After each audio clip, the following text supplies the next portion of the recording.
Fala, galerinha, estamos de volta com a nossa retap da primeira E. Vamos agora para a solução comentada dos itens objetivos. O professor de Educação Física mediu as alturas de um grupo de alunos do primeiro ano do ensino médio e a separou em intervalos, os quais chamou de classes e estaturas, obtendo a seguinte tabela. Então, temos aqui uma tabela de frequências. Nós havíamos disponibilizado uma videoaula também especificamente sobre esse conteúdo, né? Como usar intervalos em tabelas de frequências. E nós temos aqui as classes de estaturas, né? Olha, de 1,50 m a 1,60 m, 1,60 a 1,65 m, né? Então, intervalos de amplitude, né? Intervalos de comprimento 5.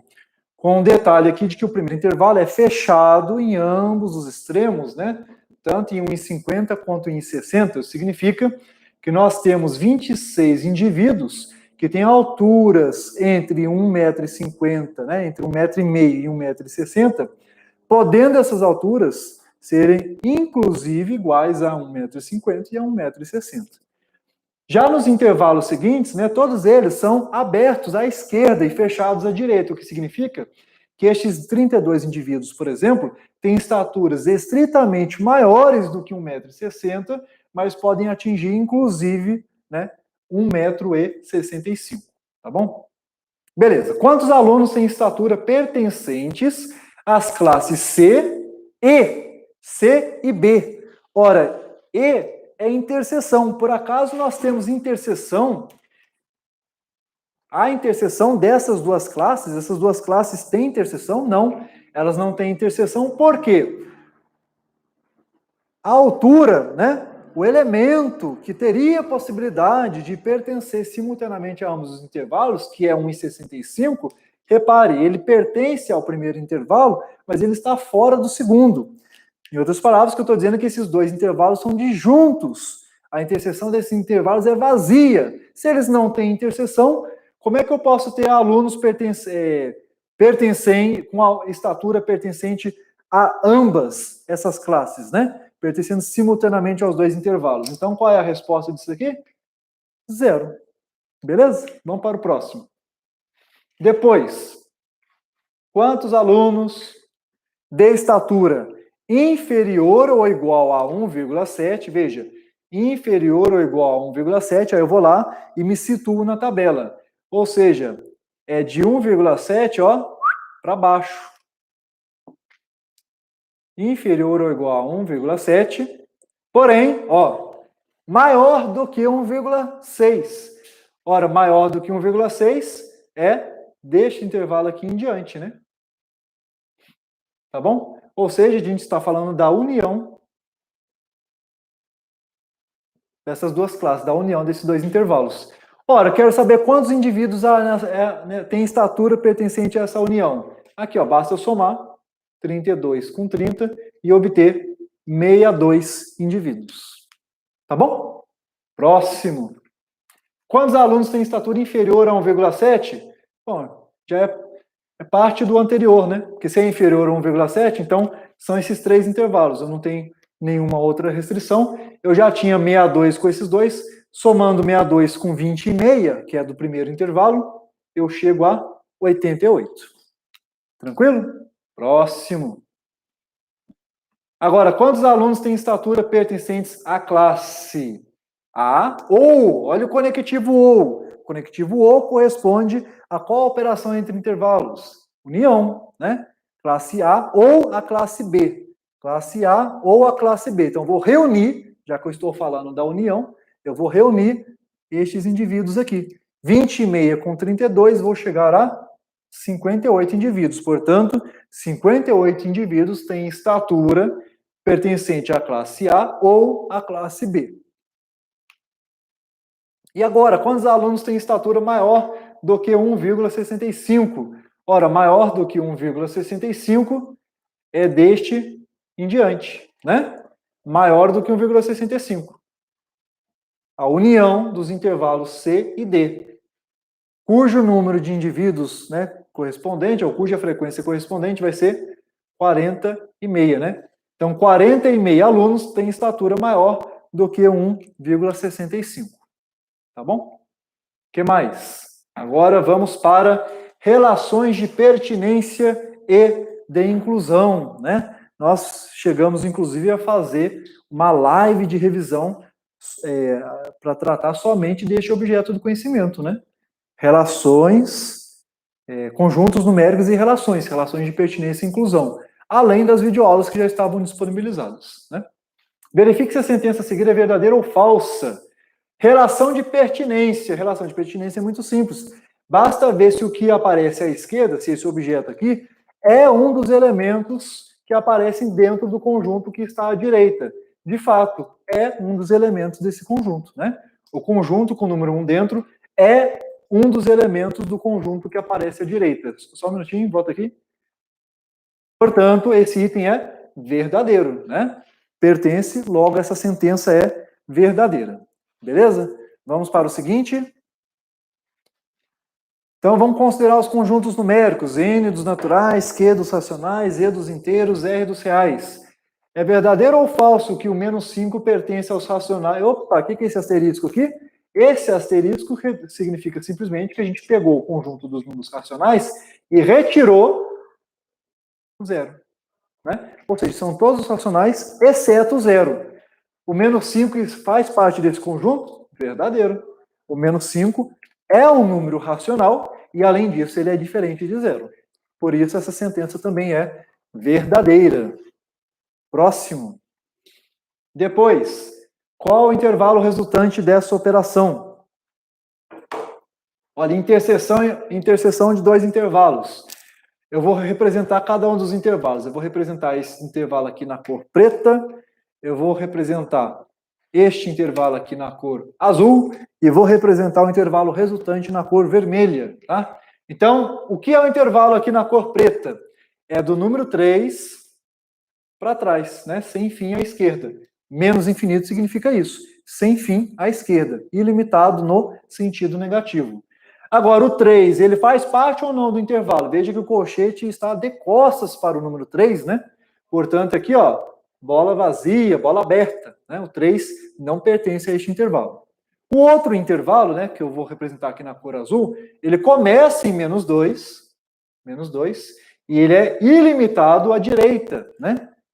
O mais infinito significa isso, né? Sem fim para a direita. Repare também, né, que os colchetes, né, a gente já tinha feito essa observação nas aulas, quando aparece menos infinito, quando aparece o mais infinito, o colchete é sempre de costas, certo? Agora, o menos 2, ele pertence ou não ao segundo intervalo? Veja que agora o colchete está de frente para o menos 2, portanto, ele pertence, e isso a gente representa por meio de uma bola cheia, certo? Bola fechada, tá? Que era a interseção. O que é interseção, né? É o que há em comum. O que esses dois intervalos têm em comum? Que é o que eu vou representar agora na cor vermelha. Ora, o que esses dois intervalos têm em comum é a faixa que vai de menos 2 até 3. Certo? Então, a priori, eu sei que estão todos os números situados entre menos 2 e 3. A questão agora é, e o próprio menos 2 e o próprio 3 faz parte ou não? Ora, o menos 2 está em ambos os intervalos? Está. Então, bola cheia. O menos 2 aparece aqui antes do 3 e o menos 2 também está no intervalo de baixo por causa da bola cheia, tá? Agora, o 3, ele não pertence ao primeiro intervalo. Se ele, basta que um elemento não esteja em um dos intervalos para que não esteja na interseção. Como como o 3 não está no primeiro intervalo, ele não pode estar na interseção, portanto, aqui é bola aberta, né? Bola vazia também. E aí, como é que eu represento esse intervalo? Veja, primeiro, são todos os números de menos 2 até 3. Segundo, menos 2 está incluso ou não? Está. Colchete de frente. E por fim, o 3 está dentro ou fora? Fora. Então, colchete de costas para ele. Beleza? Vamos para o próximo? É verdade que este conjunto que aparece é um conjunto unitário? O que é um conjunto unitário? Um conjunto formado por apenas um elemento. De fato, isso aqui é um conjunto unitário, cujo elemento quem é? A letra grega maiúscula, φ. Então, há um elemento dentro desse conjunto, e como há apenas um, ele é chamado de conjunto unitário, e, portanto, essa sentença é verdadeira. Beleza? Vamos para o próximo. Depois, é verdade que o conjunto formado pelo número 1 está contido no conjunto da direita? Veja, relação de inclusão. Para eu saber a relação de inclusão, eu tenho que recorrer à relação de pertinência. Para eu verificar se uma inclusão é válida, eu tenho que checar se uma pertinência é válida. Qual a pertinência? Se eu tirar essas chaves que aparecem aqui, o que eu vejo lá dentro pertence ou não pertence ao conjunto da direita? Ou seja, é ou não é um dos elementos que estão no conjunto da direita? Sim, de fato, o número 1 é também elemento do conjunto da direita, e, portanto, essa inclusão é verdadeira, tá? Beleza?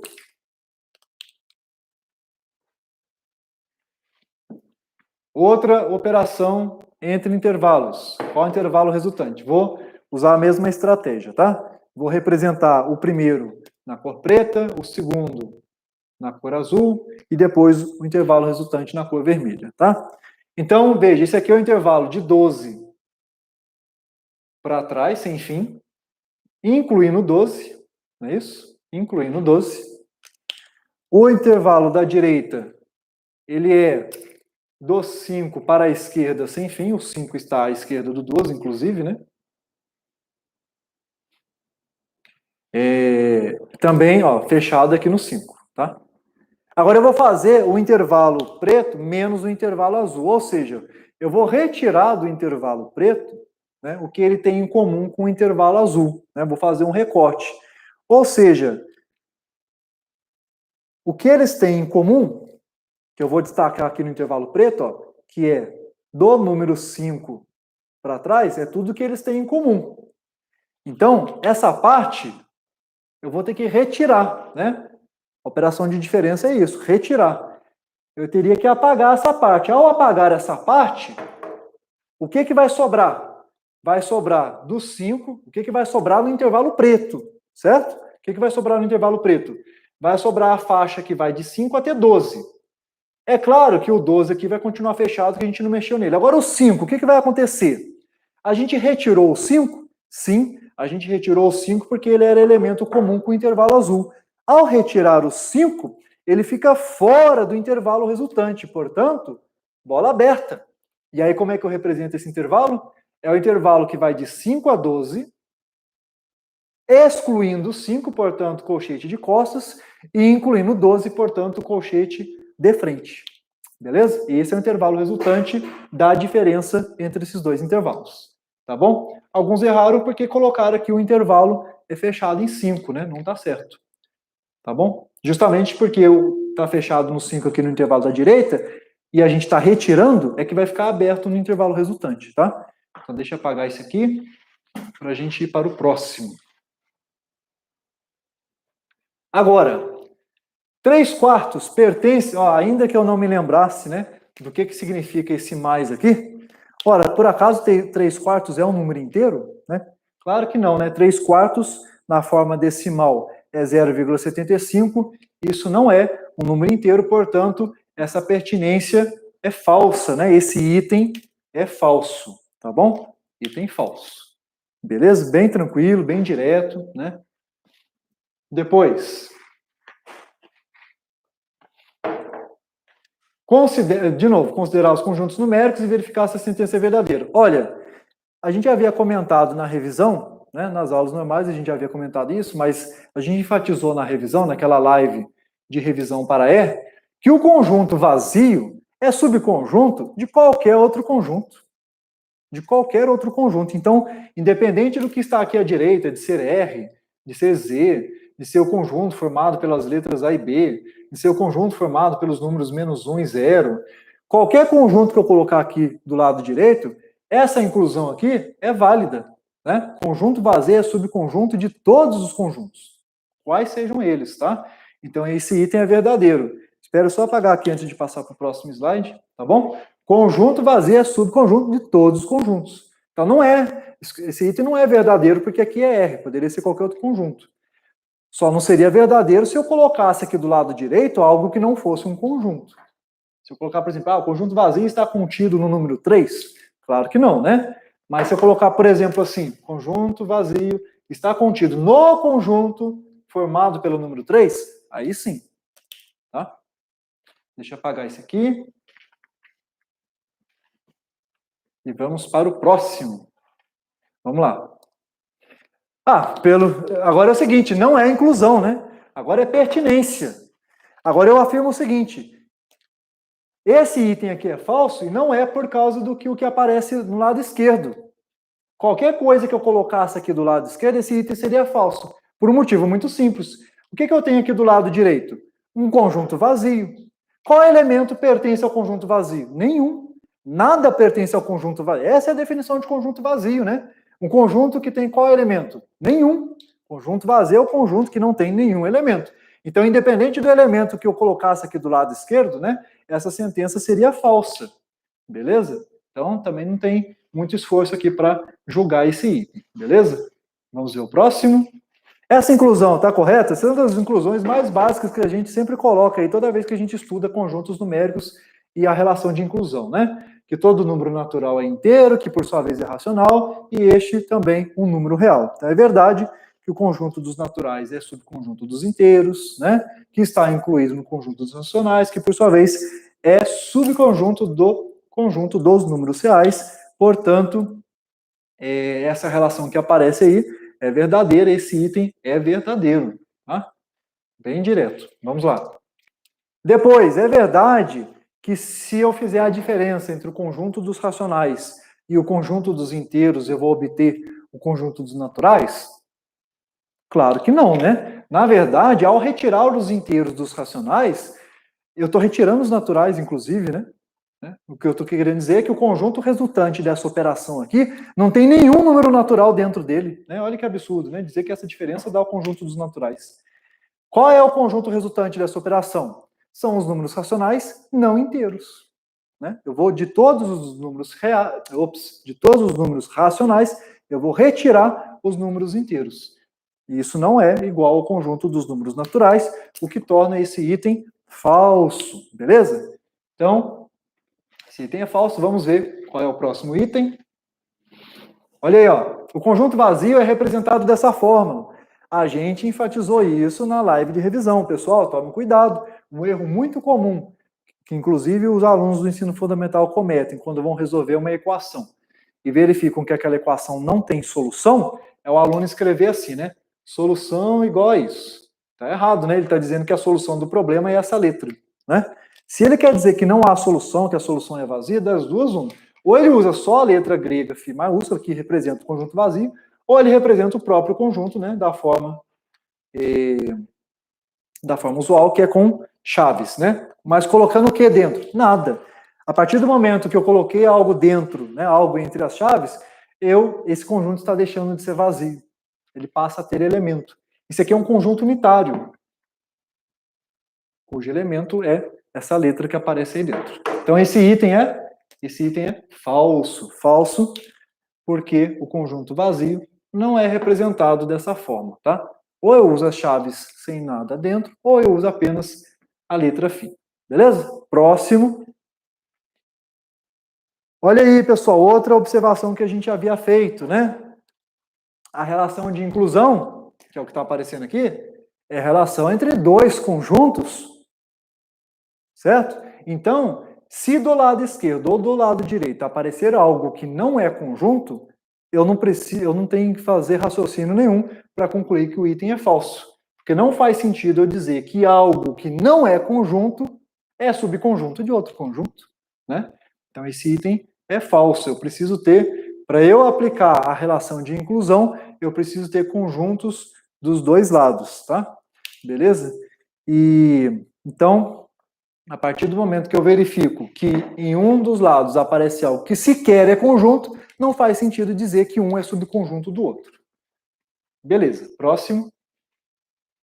Mais operação entre intervalos. Operação de união, né? Muito simples, que inclusive eu vou representar aqui numa única linha, né? Eu vou fazer assim, eu vou colocar aqui uma reta na cor vermelha, aí eu vou representar o intervalo de 1 a 3 na cor preta, ó, de 1 a 3, incluindo 1, incluindo 3, né, por causa dos colchetes, colchete de frente tanto para o 1 quanto para o 3, todos os números entre 1 e 3. O intervalo que eu vou representar na cor azul, ele começa em 2 e vai até 5, né? Veja, aberto em 2, né, e fechado em 5. O que é união? É reunir todos os elementos, né? Juntar tudo. Ora, se eu juntar tudo, o que eu estou enxergando ao final? Estou enxergando ao final um intervalo que começa em 1, termina em 5, né? Naturalmente aqui, ó, que é fechado em 5, e lá, ó, fechado em 1. Muito simples, tá? Muito simples, beleza? Talvez assim, o que poderia gerar um pouquinho de dúvida no aluno na hora de fazer a representação é ele ficar incomodado com esse aberto no 2, mas não se preocupe, né? Porque o 2 ele não pertence ao intervalo azul, mas ele pertence ao intervalo preto, né? Ele não precisa pertencer aos dois. É na operação de interseção que o elemento tem que pertencer simultaneamente a ambos os intervalos. Na união não basta que o elemento pertença a um dos conjuntos para que esteja na união, certo? Então esse é o resultado, né? Vai ser um intervalo fechado tanto em 1 quanto em 5. Beleza? Vamos para o próximo. Vamos lá. Menos 1 é natural? Claro que não, né?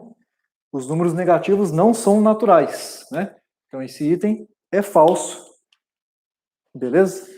Menos 1 é inteiro, mas não é natural. O que mais? Acabou. Então, assim a gente conclui a retap da AE do primeiro trimestre.